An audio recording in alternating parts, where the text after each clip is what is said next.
Bien, bonjour à tous. Est-ce que vous voyez bien mon écran et déjà le partage sur cette première slide, s'il vous plaît? Merci Christelle, c'est parfait. Bien, aujourd'hui, on va regarder, merci Pierre-Jean, on va regarder aujourd'hui l'investissement locatif, quelle structure juridique choisir et comment se déterminent les revenus fonciers. Voilà. Donc, c'est pas, on ne va pas vous transformer en avocat fiscaliste, mais l'idée, c'est d'appréhender globalement l'ensemble des particularités liées à un investissement locatif. Déjà, une petite présentation d'Ashler Manson, de moi-même, et puis les différents véhicules d'investissement, et puis le calcul d'un revenu foncier. Hein. L'objectif, c'est disposer d'une culture de base permettant d'expliquer et d'orienter un prospect dans le cadre d'un investissement locatif. Donc, Ashler Manson, c'est un réseau de courtage en crédit immobilier qui existe depuis 2003. Près de 3 milliards d'euros de crédits obtenus depuis la création de l'entreprise, et c'est près de 900 millions pour cette année 2021, au travers d'une cinquantaine de partenaires bancaires et grâce à 130 collaborateurs. Un réseau qui est en fort développement avec plus d'une vingtaine d'agences physiques.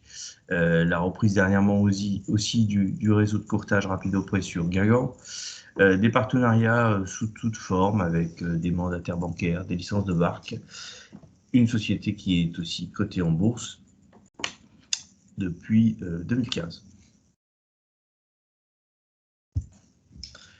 Ashler Manson, c'est aussi une palette d'outils innovants afin de combiner de manière efficace le digital et l'humain. C'est pas des chatbots qui vous répondent, c'est des êtres humains, mais ils ont tout un tas d'outils pour faciliter la prise en charge du dossier avec un cloud sécurisé pour le dépôt des pièces, la signature électronique de documents contractuels. Et puis, on a également un site d'annonce immobilière connecté avec plus de 400 agences, l'intelligence artificielle de scoring crédit Préaccord, qui est présent sur des logiciels métiers, un comparateur d'assurance emprunteur, qui est intégré aussi à notre outil métier, qui permet de comparer en un seul clic près de 9 compagnies. Et puis, pour ceux qui travaillent avec des agents immobiliers, un espace dédié aux apporteurs d'affaires via notre outil Global Courtage que nous utilisons et qui va leur permettre de suivre l'avancement de leur dossier, mais également de dénoncer un nouveau contact. Ashler Manson est membre de la French Tech à Bordeaux, la Fédération française de l'Internet et de l'immobilier et de Finance Innovation. On est également membre de l'ANACOFI. Donc, moi, je m'appelle Émeric Pénicaud, je suis le fondateur d'Ashler Manson depuis 2003. J'ai fait un DESS de droit des affaires et fiscalité. Malheureusement, la fiscalité que j'ai appris en 2003 n'est plus la même qu'aujourd'hui. Tout a augmenté. Hein. Voilà, donc ça c'est l'avantage. Au moins, il n'y a pas de surprise. Je suis membre du conseil d'administration de l'ANACOFI Courtage et de la commission d'immatriculation de l'ORIAS. J'ai les habilitations IOBSP, IAS, CIF et aussi les cartes T. Voilà, donc quelques préambules. Déjà, dans notre métier de courtier en crédit, il est important de connaître la vision des banques. Pour une banque, la priorité d'un couple ou d'un locataire doit être d'acheter sa résidence principale. Donc, par nature, quand on présente un dossier de financement locatif à quelqu'un qui est locataire, c'est déjà dénaturé par rapport à ce que voudraient faire les banques dans le cadre de leur obligation de conseil. De toute façon, c'est quand même le meilleur conseil qu'on puisse donner à quelqu'un d'acheter sa résidence principale, avec notamment l'intérêt en termes de plus-value, puisque la résidence principale, si elle est revendue, n'est pas imposée sur la plus-value.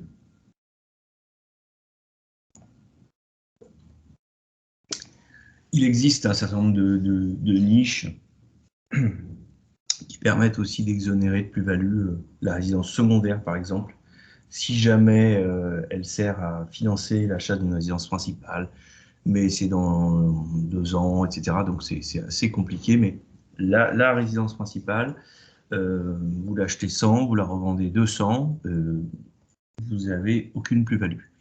Vous devez cependant prouver que vous y avez réellement vécu, et ça, il n'y a pas vraiment de règles écrites, il n'y a pas de durée écrite. Souvent on parle de 6 mois parce que c'est un délai un petit peu qui semble envisageable, mais ça peut être 2 mois, 3 mois. Si vous y avez vraiment vécu, c'est-à-dire abonnement EDF, abonnement au gaz, que vous avez meublé cet appartement, que vous y avez fait des photos, que vous y avez fait des soirées, que vous y avez dormi, etc., on peut considérer que vous y avez vécu. Plus la durée entre le moment où vous l'avez acheté et vous l'avez vendu est courte, et plus la plus-value est forte, plus ça sera quand même au contribuable de prouver qu'il a bien vécu dans cette résidence principale. Je voulais faire juste un petit rappel sur la plus-value de la résidence principale. En locatif, la durée de financement, elle excède très rarement 15 ans. Hein. Il y a vraiment, c'est déjà à titre dérogatoire qu'on fait sur 20 ans, et de manière très exceptionnelle ou très à la marge sur 25 ans. Alors, on a des banques de temps en temps qui réouvrent une possibilité de faire du prêt locatif sur 25 ans, mais ça dure pas vraiment longtemps. Hein. Et il y a aussi de moins en moins de surfinancement, c'est-à-dire que si j'achète un bien 100 et que j'ai 7 de notaire, 2 de garantie, j'aurais pu demander 109 à la banque. Aujourd'hui, ça va être très difficile d'obtenir ce 109.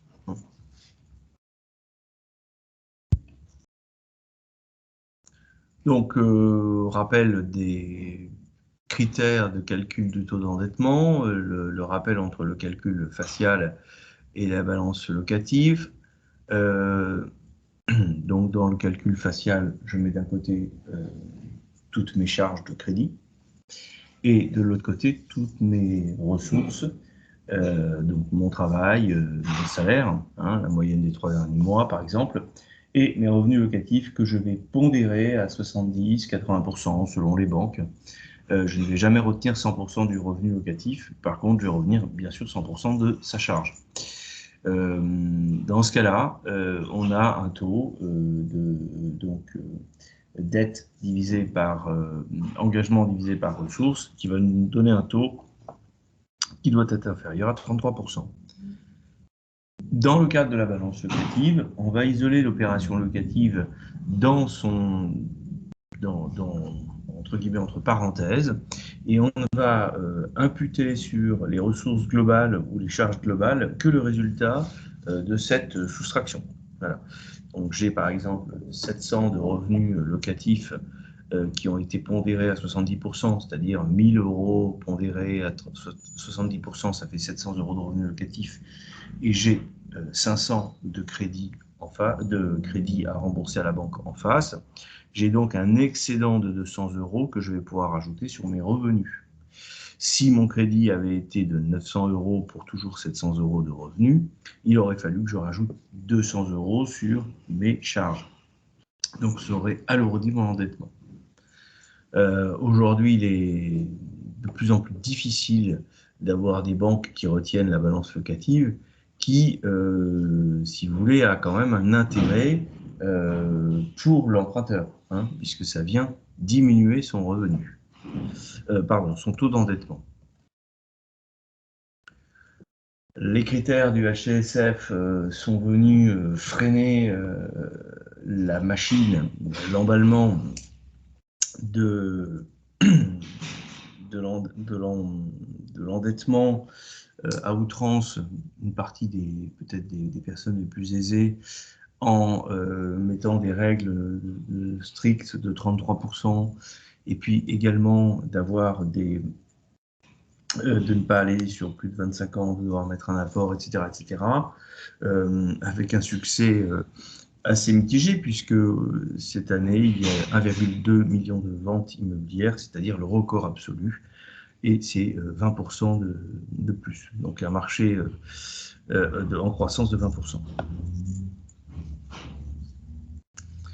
Un petit tour aussi sur les plus-values des personnes physiques, hein, les règles des plus-values immobilières des personnes physiques. Quand on achète, on revend, on fait une plus-value, eh bien on aimerait bien savoir à peu près comment on est taxé. Voilà.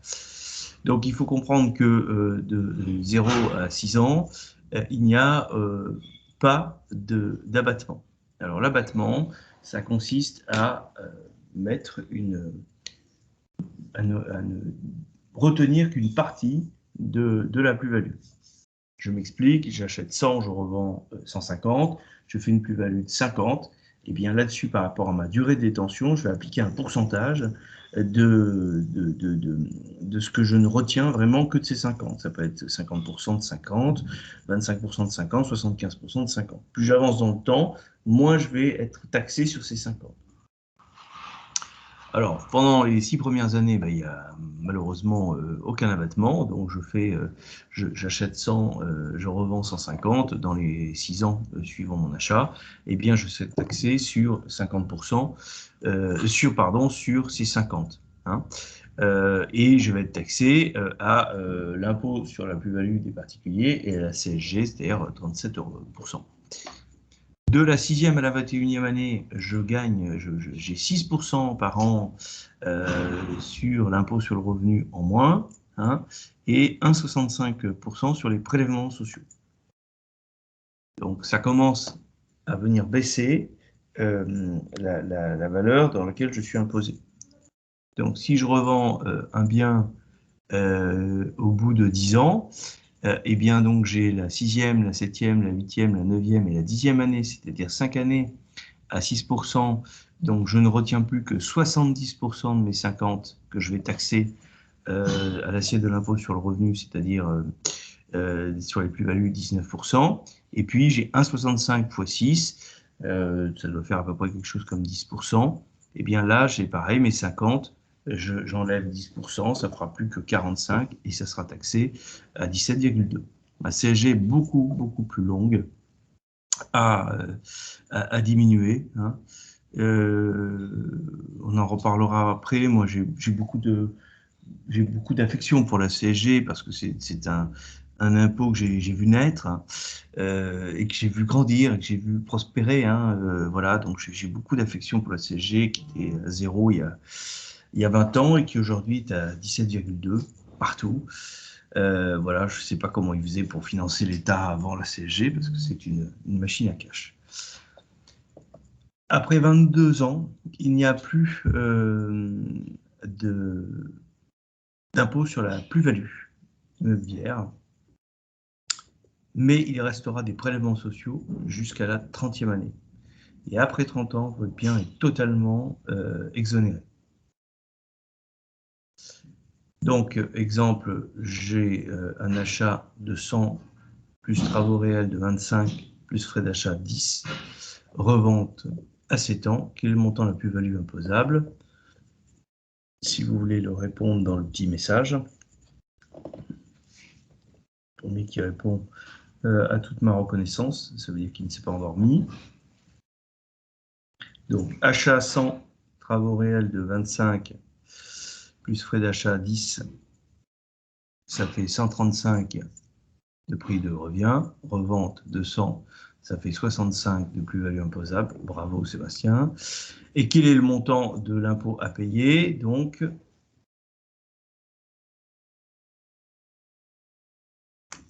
je vais le faire en même temps.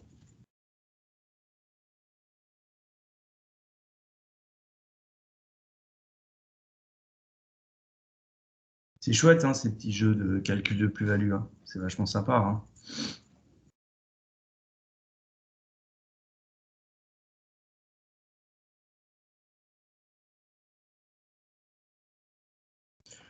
Bon, j'aurais dit 10 868 € au titre de l'impôt sur les plus-values. 65 fois sixième, si on dit septième année, Sébastien, on peut dire qu'il a une septième année passée, donc 65 plutôt fois 88%. Donc j'aurais fait donc 65 fois 88% fois 19%.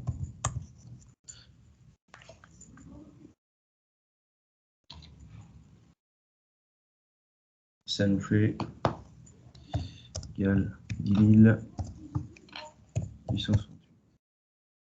Sur la CSG, on va faire 65 000. Voilà, donc 3,30. C'est-à-dire qu'on est imposé par 3,30 pardon, sur 96,70.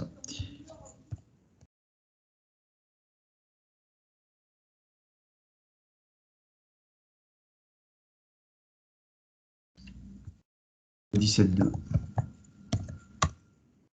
Ça va, ça, la CSG là-dessus.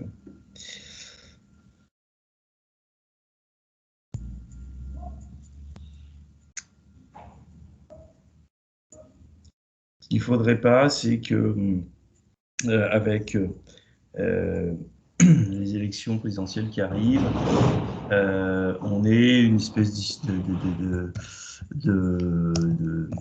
loi de finances un petit peu là qui reviennent un peu sur la résidence principale et puis qui nous sortent, qu'on nous fasse des éléments de langage du style bon, on laisse la résidence principale, on la laisse exonérer de la plus-value, c'est normal, etc.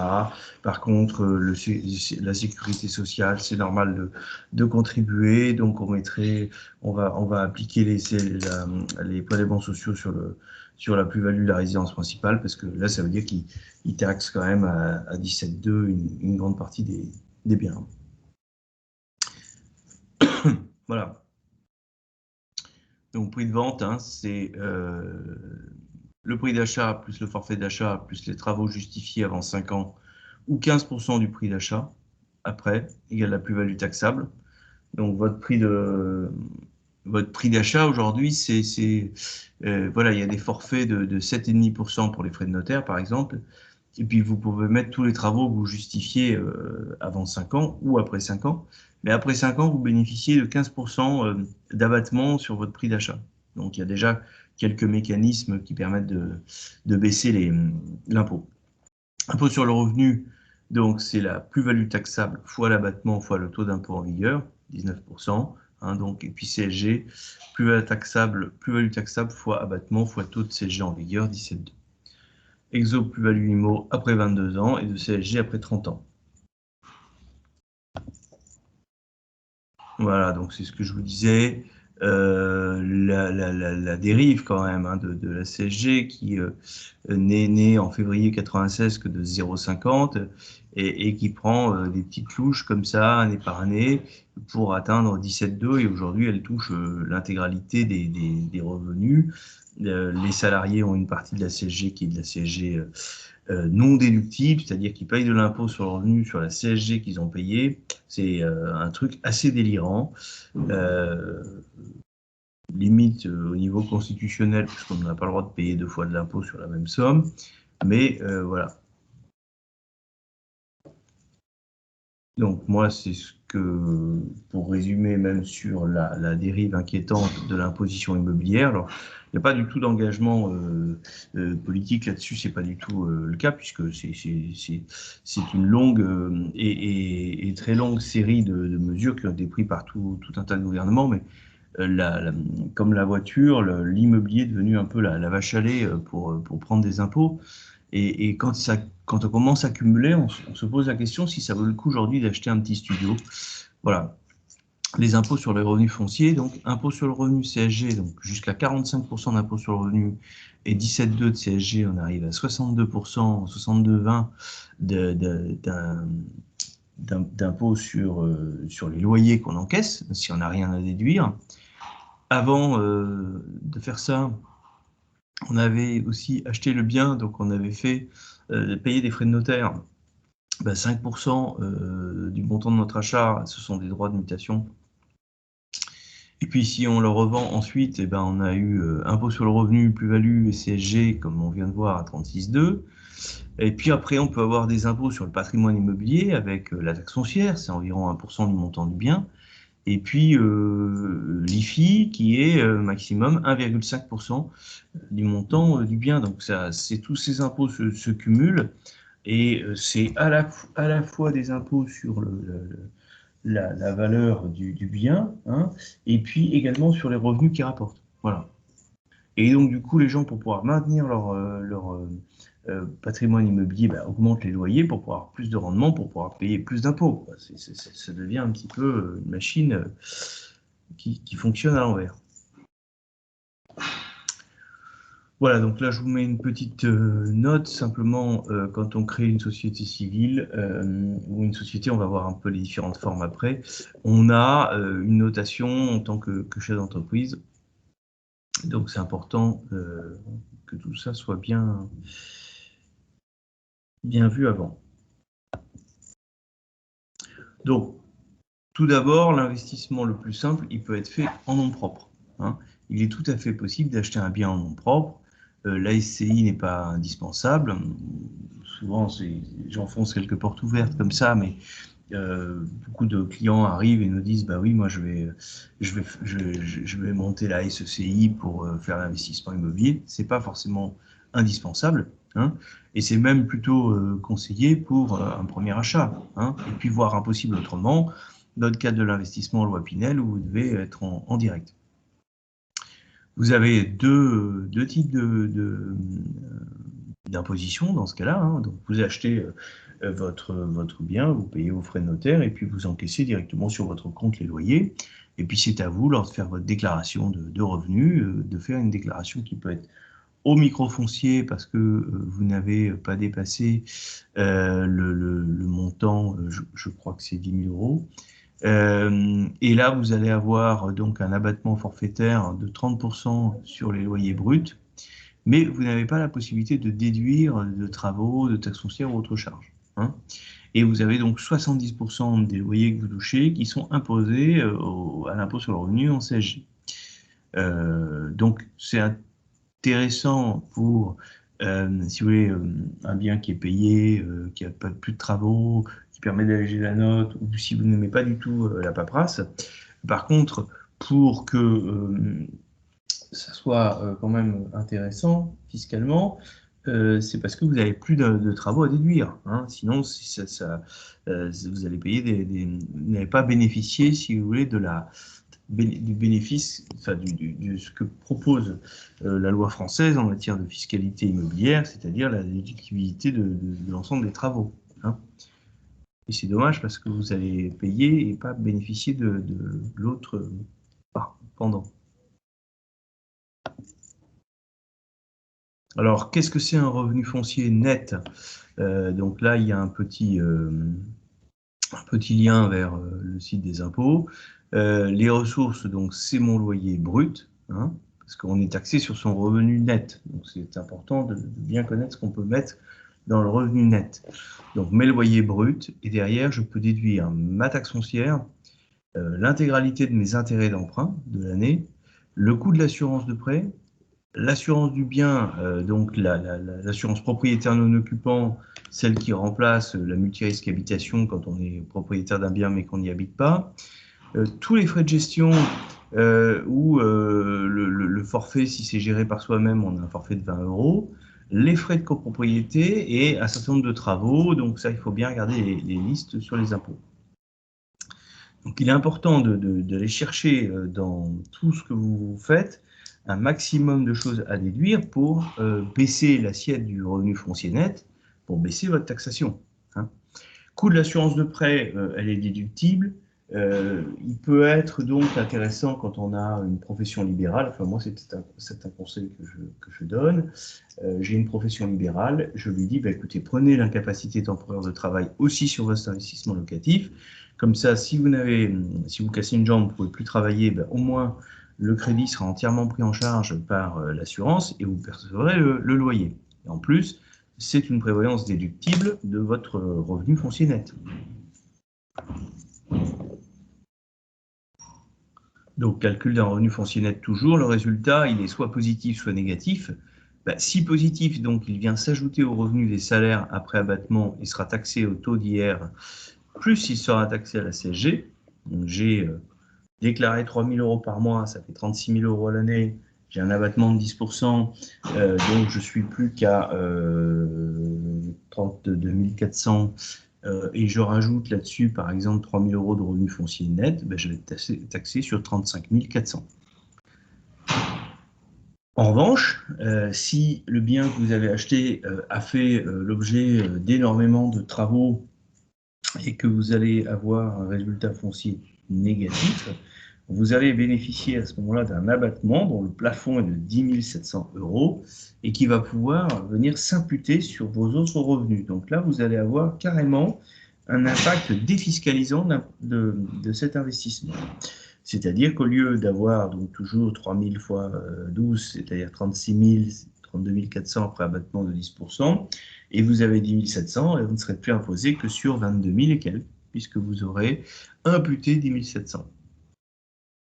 Et le surplus de ce qui n'aura pas été imputé va pouvoir être reporté sur les années suivantes, c'est-à-dire jusqu'à ce que ce soit entièrement compensé. Donc, c'est vrai qu'aujourd'hui, acheter un petit appartement, un petit studio qui roule bien, où il n'y a pas de travaux, il n'y a rien, on verra après, c'est plus la solution presque meublée qui est intéressante que la solution vide. Hein.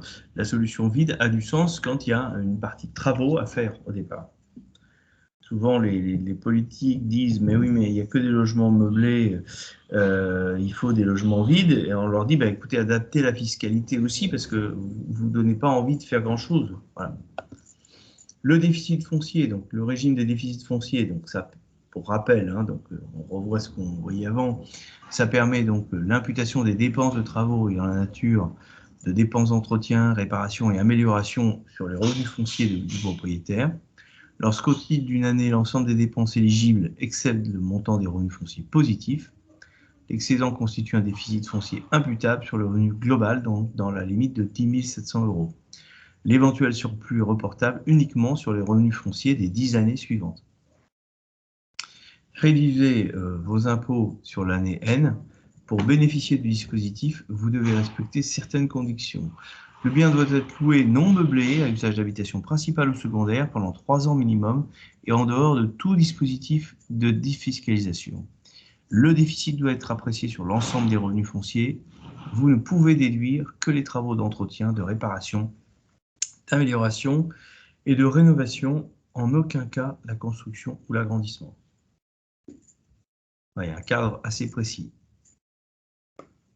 Donc, je vous laisse lire celle-ci. Mais revenu brut, intérêt d'emprunt charge.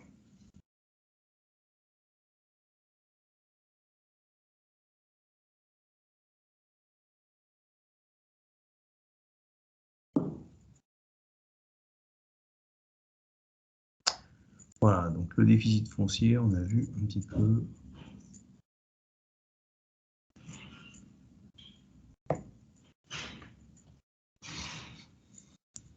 Le régime réel. Donc, seul le régime réel permet de défiscaliser avec le déficit foncier.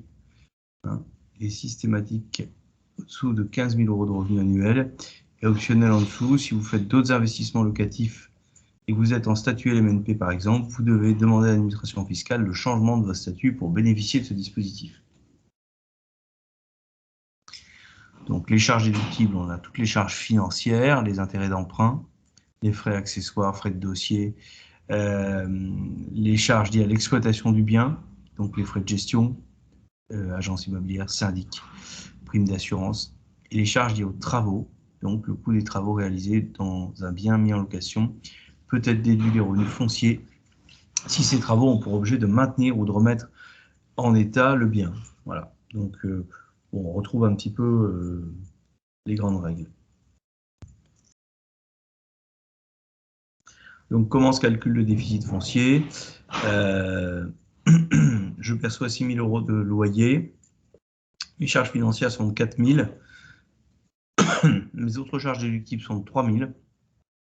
Là, j'ai un déficit foncier de 1 000 € que je vais pouvoir imputer sur mon revenu global. Alors, il est possible aussi, bien sûr, de constituer une société civile immobilière qui a besoin d'au moins 2 associés. Les intérêts principaux, c'est de mettre une cloison plus ou moins étanche entre différents actifs de son patrimoine. Ça permet d'avoir la gestion d'un bien en société. Hein. Vous savez, pas des indivisaires, mais vous avez un gérant qui va prendre des dispositions. Ça évite un blocage, par exemple, sur la gestion d'un bien. La cession des parts entre associés, donation du propriété des parts. Bon, il y avait auparavant des droits réduits qui permet aussi d'améliorer, d'augmenter ces donations. Voilà. Une société civile par nature, vous êtes indéfiniment responsable sur vos biens propres des dettes de cette société. Il y a 2 types de SCI. Il y a la SCI à l'impôt sur le revenu. Cette SCI à l'impôt sur le revenu, c'est quelque part celle qui est la plus classique, ou qui était la plus classique. Elle est transparente fiscalement, c'est-à-dire que les revenus générés par cette SCI vont s'imposer directement sur vos revenus, comme on a vu précédemment. Alors, si vous avez 50% de la SCI, vous n'aurez que 50% des revenus nets de cette SCI que vous allez déclarer en impôt. Hein. Mais il y a comme intérêt, c'est d'avoir une plus-value qui est celle du locatif, comme on a vu plus haut, et après 30 ans, le bien n'aura plus aucune imposition sur la plus-value. L'autre type de SCI, c'est une société civile immobilière qui va prendre comme option l'impôt sur les sociétés. Alors, ça a plusieurs avantages, et notamment l'option qui sera choisie dans tout le cas des locations meublées, notamment de tourisme, Airbnb. Le moins donc, de ce type de société, c'est que la plus-value, du coup, n'est plus la plus-value des particuliers et il n'y a pas d'exonération après 30 ans, mais bien au contraire, le bien sera complètement amorti, donc toute la vente générera la plus-value. J'ai un bien de 200 que j'ai décidé d'amortir 10 par an. Au bout de 20 ans, sa valeur est de 0. Si je le revends 300, eh bien, je serai taxé sur une plus-value de 300. Mais le plus, c'est que pendant toute la durée où je détiens mon bien, je vais pouvoir faire cet abattement de 10 dont je parlais plus haut. Et ça va me permettre de réduire mon exposition à l'impôt tous les ans. Je ne vais pas payer d'impôt pendant toute la durée de détention.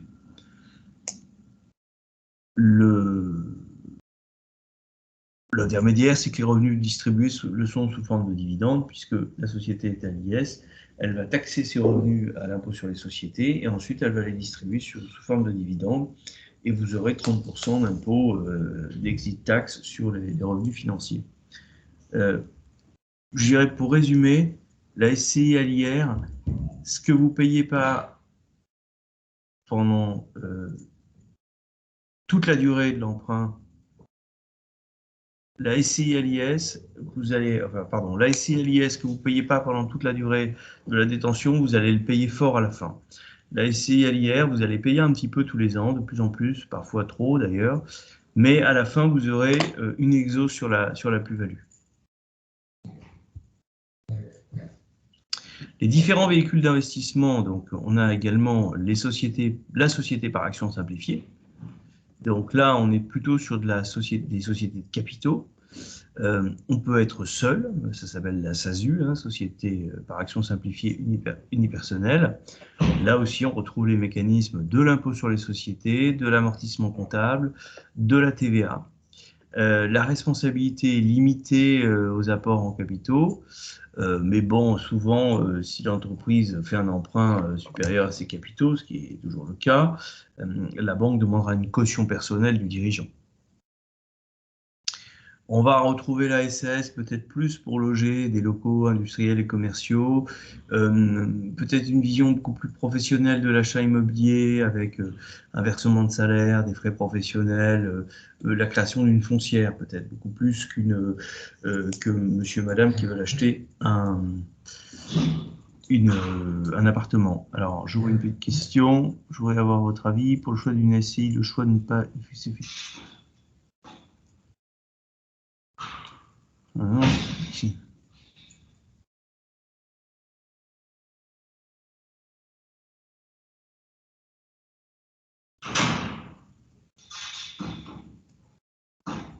J'ai pas très bien compris l'avis, Emmanuel. Qu'est-ce que vous...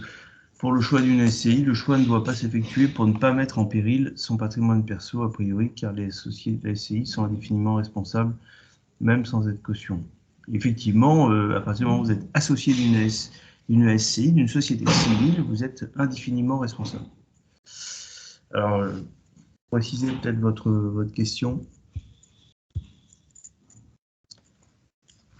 Alors moi j'ai mon petit coup de cœur là-dedans, c'est la SARL de famille, qui est assez méconnue, mais qui est très avantageuse. Elle oblige à être de la même famille, mais très souvent les gens sont de la même famille. Et elle cumule les avantages de l'impôt sur le revenu avec la fiscalité des personnes physiques, c'est-à-dire que le bien, au fur et à mesure que vous avancez dans la détention, ben, vous retrouvez avec de l'abattement. Et l'avantage de l'IS, où vous avez la possibilité d'amortir le bien. Et en plus, si vous achetez ça et que vous le meublez, vous pouvez amortir les meubles sur 7 ans. Euh, on se heurte quand même à la méconnaissance des banquiers, des notaires et des courtiers sur ce type de société. Quel est l'intérêt d'acheter son bien via une SASU? Voilà, c'est ce que je disais, c'est plus dans le cadre où les gens veulent constituer une foncière. Moi, j'ai pas, il n'y a pas un intérêt, il n'y a pas une grande différence entre acheter son bien dans une SASU et une SCI à l'IS. Mais après, si dans cette SASU, vous voulez commencer à avoir, je sais pas, une voiture, de la rémunération, de la gérance, de la présidence, etc., la SASU est peut-être mieux adaptée à avoir des salariés, contrairement à une SCI, à l'IS, qui va pas forcément être la structure la mieux adaptée pour accueillir des salariés. Je ne sais pas si j'ai bien répondu.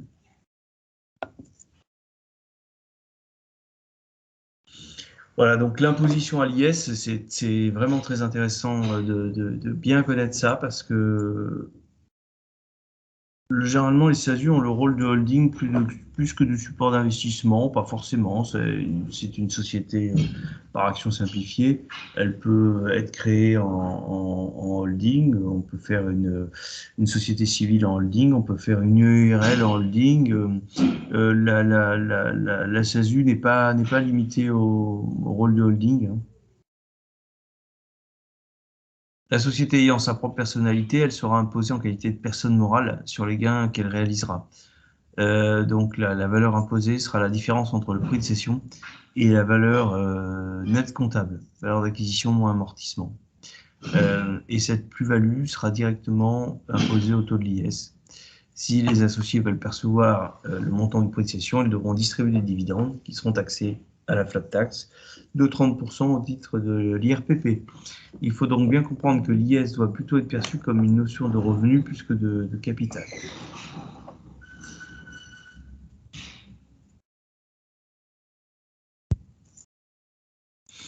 Alors le statut LMP, LMNP, donc loueur meublé professionnel, loueur non meublé professionnel, évidemment, le critère de distinction entre meublé et non meublé va être sur le montant des recettes locatives, hein. Vous êtes non professionnel si vous avez moins de 23 000 euros de revenus LMNP et vous allez être en loueur meublé au-delà de 23%.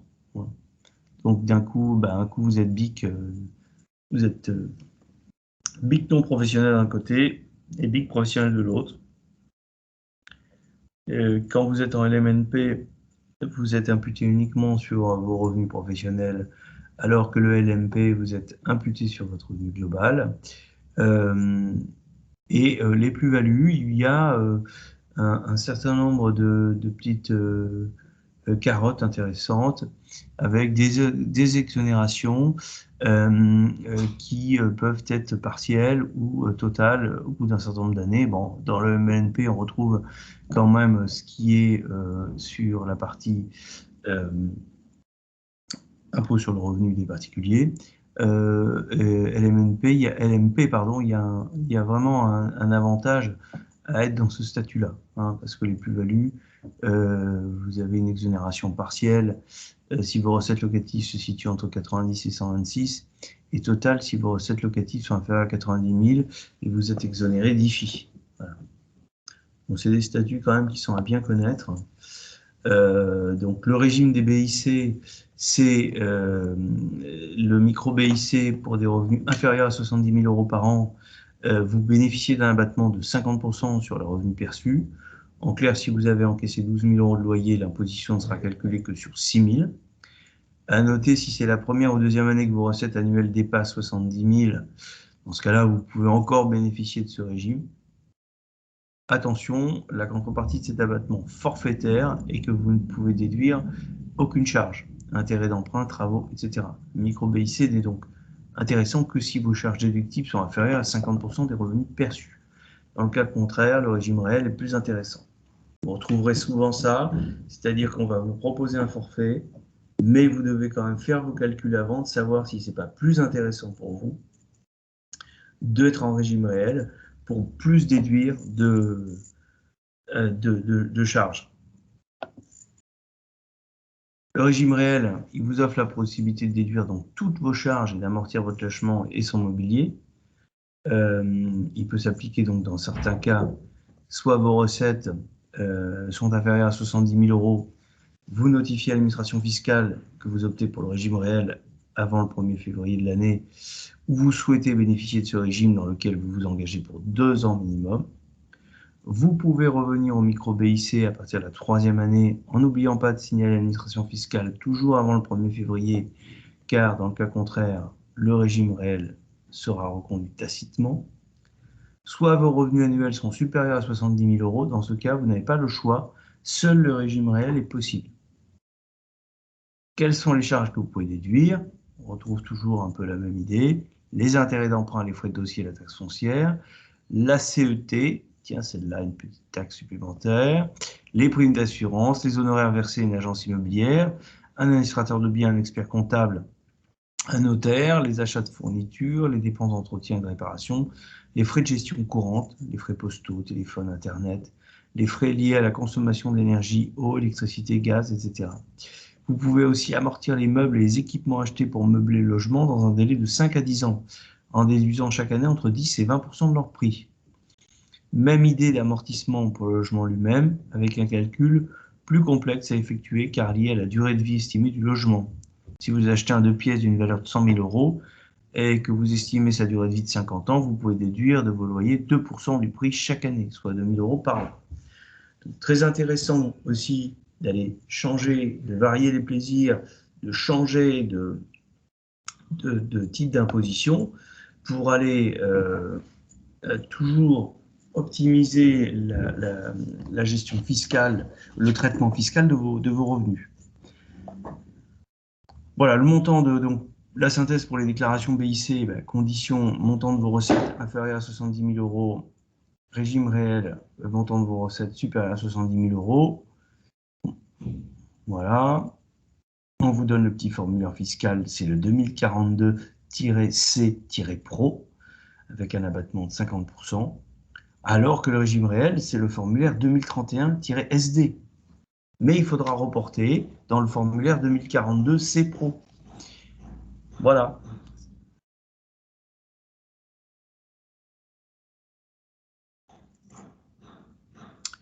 Donc l'intérêt de l'abattement, moi, il y a vraiment 4 grandes choses pour moi qui sont très importantes de retenir là-dessus. C'est régime réel, enfin, réel ou forfaitaire. Au début, j'ai beaucoup de frais. Peut-être que ça vaut plus le coup que je passe en réel. et ensuite en forfaitaire. Meublé, pas meublé, LMP, LMNP, BIC, pas BIC. Il faut varier les plaisirs, il faut aller chercher à chaque fois à trouver le système qui va baisser au maximum le revenu taxable, puisque ce revenu taxable aujourd'hui, il est assez fortement taxé. L'abattement, donc, il vient de créer une charge comptable fictive et il minore le revenu net taxable. Mais en contrepartie, il abaisse la valeur nette du bien en cas de plus-value. Seule la SARL de famille permet de jouer sur les deux tableaux, comme je vous le disais plus tôt. Elle a l'intérêt de l'avantage de l'exo dans le temps de la plus-value immobilière. En revanche, elle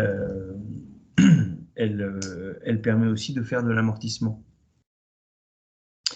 Et pour ceux qui ne veulent pas s'embêter là-dedans, eh bien, le plus simple, c'est peut-être d'investir en SCPI, la pierre papier. Pourquoi aujourd'hui, on peut se poser la question de continuer à investir dans des petits appartements compte tenu de la taxation qui est faite. Et on pourrait se dire, bah, écoutez, je vais acheter une part de SCPI, hein, il y en a à partir de 2 000 euros le pack de départ, et après c'est 208 euros par mois. J'achète une part, une fraction d'une société dont les actifs sont des biens immobiliers. Les avantages pour moi, c'est une certaine liquidité, puisque ces actions, je peux les acheter, les revendre. Une flexibilité, je peux arrêter de rembourser, je peux arrêter ma souscription mensuelle, je peux reprendre, je peux la doubler. Une dilution du risque, j'achète une part d'une société qui elle-même, avec cet argent, achète d'autres parts d'autres sociétés ou carrément des dizaines de biens différents. Donc j'ai mon risque qui est réparti, pas fraction de petits commerces qui a grosse difficulté, le travail est aussi un risque accru. Oui, enfin la SCPI, ils ont plusieurs thématiques, hein. Ça peut être des achats de bureaux, ça peut être des achats de commerce, ça peut être des achats d'entrepôts logistiques, par exemple en ville moyenne ou autre, hein. Donc après, moi je ne vais pas rentrer, Emmanuel, dans le détail des SCPI, mais il y a plein de SCPI avec plein de thématiques d'investissement différentes. Mais effectivement, il y a, il y a un risque avec le télétravail qu'il y ait moins de recherche sur les bureaux, etc. etc. Mais dans l'esprit, il y a quand même une dilution du risque parce que là où vous faisiez poser, quand vous achetez un studio, tout votre rendement par un seul locataire, si ce dernier est défaillant, vous perdez l'intégralité de vos revenus, alors que là, vous avez des dizaines de locataires qui remboursent, qui payent des loyers sur des dizaines de biens. Donc, on peut considérer qu'ils ne partiront pas tous en même temps, qu'ils ne seront pas tous défaillants en même temps, etc. etc.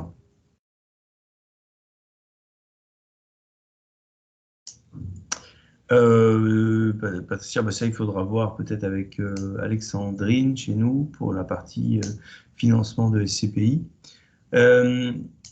Et puis l'avantage de la SCPI, c'est qu'il n'y a pas de gestion, hein. Il n'y a pas de gestion puisque tout est géré par tout est géré par le gestionnaire de la SCPI. Il n'y a pas de taxes foncières à payer, il n'y a pas de baux à établir, il n'y a pas toute cette gestion, la déclaration même est beaucoup plus simple. Les inconvénients, on rebondit sur ce que disait Patricia, mais c'est dur à financer, hein. Donc c'est pas facile pour...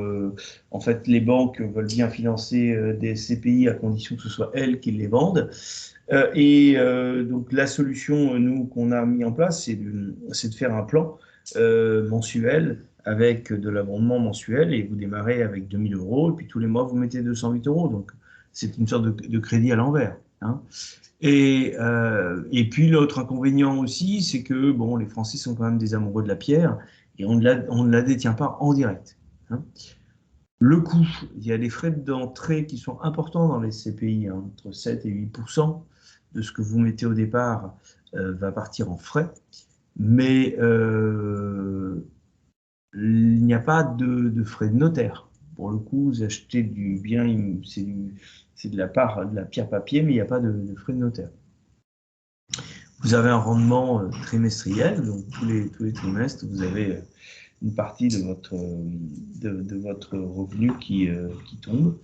Voilà. Et c'est des taux de rendement qui sont parfois assez intéressants, puisqu'on a entre 4,5 5,5 brut, mais avant impôt. Et ça n'est pas mal parce que vous avez, comme je vous disais, aucun frais de gestion. C'est vraiment de l'argent qui tombe en ayant placé. Voilà. Et vous dépendez d'une gestion collective. C'est pas non plus toujours. Je ne suis pas là pour vous vendre de la SCPI comme le produit miracle, mais ça peut être une solution pour investir dans la pierre quand on n'a pas la possibilité de faire un crédit d'ailleurs, puisqu'on peut le faire en abondement mensuel. Et puis également, c'est aussi une solution de diversification de son patrimoine. Voilà, c'est quelqu'un qui est très exposé sur de l'immobilier, n'a souvent des problèmes de liquidité. Bon, ben, la SCPI permet d'avoir une partie de son patrimoine toujours en immobilier, mais un peu plus liquide. Voilà. Eh bien, écoutez, moi, j'en ai terminé. Donc, je vous laisse me poser quelques questions si vous avez des questions sur tous ces sujets qui sont importants. Hein, la fiscalité dans l'immobilier aujourd'hui, si vous partez bien en tête sur un achat immobilier sans étudier fiscalement, vous allez au carton et on va vous en piquer plus de la moitié, quoi. Donc, il est très important de bien comprendre les mécanismes et les rouages, et puis changer de stratégie régulièrement, l'adapter. J'ai un appartement avec beaucoup de travaux au départ, je le loue. De toute façon, il y a une... Ouais, Christian, je vais voir, je vais te fournir peut-être le PowerPoint. La bonne stratégie, c'est peut-être je vous mettrai à disposition sur le Teams, Ashler. La bonne solution, c'est j'achète, j'ai beaucoup de travaux, je suis en régime réel, et puis une fois que j'ai bien amorti, je passe en régime meublé, etc. etc. Donc ça peut être intéressant. Voilà. Donc je vous mets le support.